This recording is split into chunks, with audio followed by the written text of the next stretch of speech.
आज हम हजरत नबी पाक सल्लल्लाहु अलैहि वसल्लम की सीरत से एक रिलेटेड एक सब स्टोरी को डिस्कस करेंगे कि सच बोलने का इनाम। ये कहानी एक नन्हे लड़के जैद की है जो हमेशा सच बोलने की कोशिश करता था। एक दिन वो अपने नाना से हजरत मोहम्मद सल्लल्लाहु अलैहि वसल्लम के बारे में एक खास बात सुनना चाहता था, जिससे उसकी जिंदगी भी बदल गई। आपको हमने पिछली स्लाइड में बताया था कि आप सल्लल्लाहु अलैहि वसल्लम का लक़ब सादिक और अमीन था। जैद ने अपने नाना से पूछा, नाना जान, लोग हुजूर अकरम सल्लल्लाहु अलैहि वसल्लम को इतना क्यों मानते हैं? तो नाना ने मुस्कुराकर कहा, बेटा, क्योंकि वो हमेशा सच बोलते थे और उनका लक़ब सादिक यानी सच बोलने वाला था। जैद हैरान हुआ, क्या उन्हें कभी उन्होंने झूठ नहीं बोला? उन्होंने कहा, नहीं बेटा, बचपन से ही नबूवत तक है ना, हुजूर अकरम सल्लल्लाहु अलैहि वसल्लम ने कभी झूठ नहीं बोला। एक दिन कुरैश के सरदारों ने हजरत मोहम्मद सल्लल्लाहु अलैहि वसल्लम से कहा, अगर तुम सच्चे हो तो आसमान का कोई मुआजिजा दिखाओ। तो नबी करीम सल्लल्लाहु अलैहि वसल्लम ने कहा, मैं वही बात कहता हूँ जो अल्लाह ताला फरमाते हैं, और मैं सच बोलता हूँ, चाहे तुम मानो या ना मानो। तो लोगों ने उनका मजाक उड़ाया, लेकिन वो कभी झूठ नहीं बोले। जैद ने सोचा, कितना हौसला चाहिए कि आदमी सच पर कायम रहे। सब लोगों ने गवाही दी, मोहम्मद सल्लल्लाहु अलैहि वसल्लम जो है कभी झूठ नहीं बोलते। एक दिन हजरत मोहम्मद सल्लल्लाहु अलैहि वसल्लम को अल्लाह ताला की तरफ से हुक्म हुआ कि लोगों को अल्लाह का पैगाम पहुंचाओ।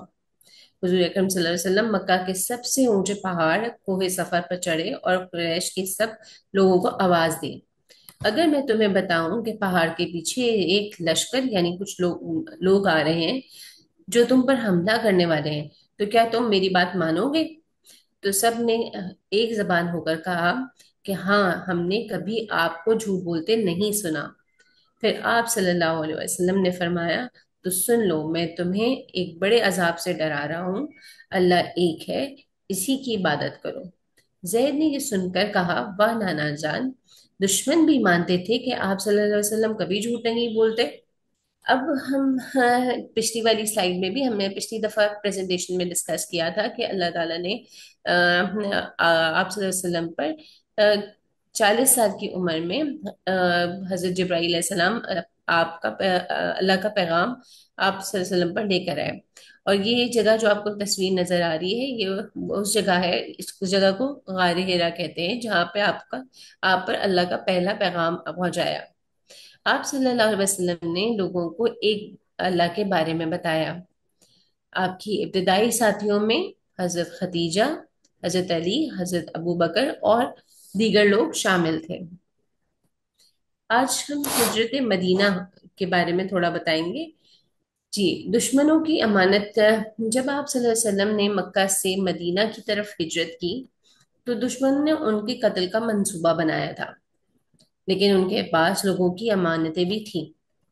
आप सल्लल्लाहु अलैहि वसल्लम ने हजरत अली को अपने बिस्तर पर सुलाया और फरमाया, ये अमानतें सबको वापस लौटा देना।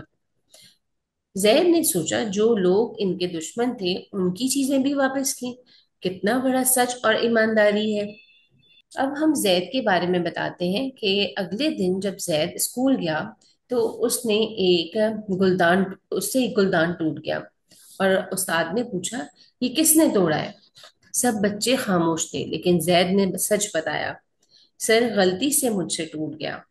उस्ताद ने उससे सजा देने के बजाय कहा, तुमने सच बोलकर हजरत मोहम्मद सल्लल्लाहु अलैहि वसल्लम की सुन्नत पर अमल किया, मैं तुमसे खुश हूँ। तो जैद शाम को नाना के पास आया और बोला, नाना जान, आज मैंने सच बोला और उस्ताद ने मुझे शाबाश भी दी। नाना ने मुस्कुराकर कहा, देखा बेटा, सच्चाई का फल हमेशा मीठा होता है। हजरत मोहम्मद सल्लल्लाहु अलैहि वसल्लम की तरह बनो ताकि दुनिया भी तुम पर भरोसा करे। सबक आज का क्या हुआ? सच बोलना हमेशा फायदा देता है, चाहे ये वक्ती तौर पर मुश्किल ही क्यों ना हो। तो अब हम सवाल जवाब कर लेते हैं, ठीक है? ठीक है। नबी पाक सल्लल्लाहु अलैहि वसल्लम, हजरत मोहम्मद सल्लल्लाहु अलैहि वसल्लम कौन थे? कोई बताएगा? हज़रत मोहम्मद रसूलुल्लाह सल्लल्लाहु अलैहि वसल्लम अल्लाह ताला के आखिरी नबी और रसूल थे। शाबाश। ठीक है, जिन्हें तमाम इंसानों की हिदायत के लिए भेजा गया। नबूवत से पहले आप सल्लल्लाहु अलैहि वसल्लम को किस लक़ब से पहुंचाया पहचाना जाता था? صادق اور امین. शाबाश। आप सल्लल्लाहु अलैहि वसल्लम को कितनी उम्र में नबूवत मिली है? 63 سال. 40 साल की उम्र में। ठीक है, शाबाश। ठीक है। अल्लाह ताला से हमें दुआ करना चाहिए कि हमें अल्लाह ताला कुरान और नबी पाक सल्लल्लाहु अलैहि वसल्लम की सीरत को पढ़ने की, समझने, गौर करने और याद करने की और अमल करने और फैलाने की भी तौफीक अता फरमाए। آمین. आमीन।